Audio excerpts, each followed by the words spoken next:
My odds are stacked. I've never been a gambling man. I've never had the winning hand, but for you. 4 of us formed the band about 5 years ago.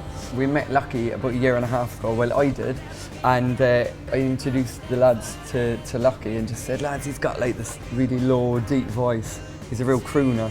He kind of finished off the vocal harmony parts really, and then we decided to kind of form the Overtones really.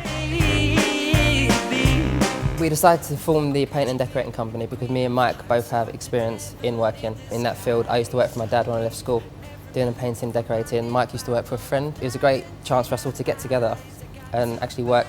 We can rehearse in our tea break, after work, before work, depending on what time the job was. I'd like to let it be known that we're far better singers than we are painters.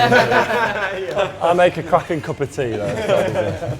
It's just so random that that's the way we actually got spotted. I mean, we've had so many doors shut in our face and we've been grafting for so many years to try and get somewhere in the industry. And then we're singing in Oxford Street on a tea break and someone walks past from Warner and spots us. Just mad. I've never been a gambling man. I've never had the winning hand. The sound that we've got it happened quite organically anyway. I mean, we were singing out on the street. We would do kind of covers of more modern songs, but just the way that the 5 voices sounded, a lot of people coming up to us and saying, you sound like a doo-wop group.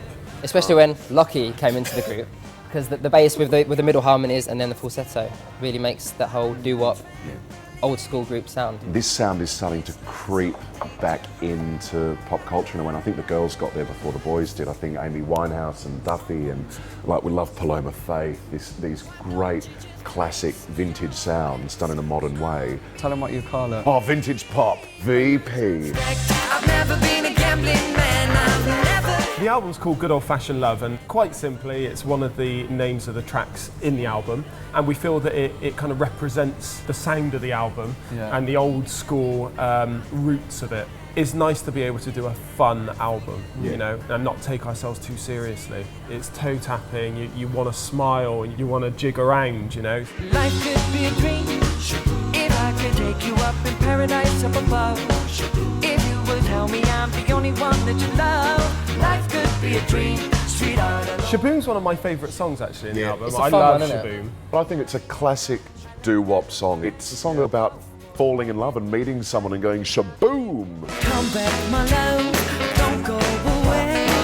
I need your loving every day. I love you so well, I want you to know. I need your love so The bad. original version of Come Back My Love was sung by the Wrens, but the Darts in the 70s came out with a really pumping, wacky, fast version, so we turned the beats per minute up a little bit on it, more like the Darts. I think it's one of the tracks that will get you dancing for sure. Look at the state of it, Caroline. You're the one that I'm missing. You're within my Caroline. When it's me, you. Caroline is a song that we wrote with our producer Nick. I think it's one of the most feel-good songs on the album. It's got that real sort of familiarity to it. People have listened to Carolyn before and said, oh, I haven't heard this one before, because it does have a really authentic sound to it. That's where you found me when you put your arms around me. I haven't been there for the longest time. The Longest Time was actually a really important song for us because this was what we were singing when we got discovered. It's a Billy Joel cover. He released it in the 80s, but it has such a 50s sound to it. My odds are stacked. I've never been a gambling man. I've never had the win. The next song is Gambling Man. This is probably the best song I've ever heard. Very modest, isn't it? Is that because it's written by the Overtones? Probably. We sung it for our producer, Nick, and he was like, that's a great song, I really feel like that's a hit. And everyone instantly, from the moment it starts, they're like, wah, bah, bah, bah. Everyone absolutely goes like, starts like bobbing up and down to it.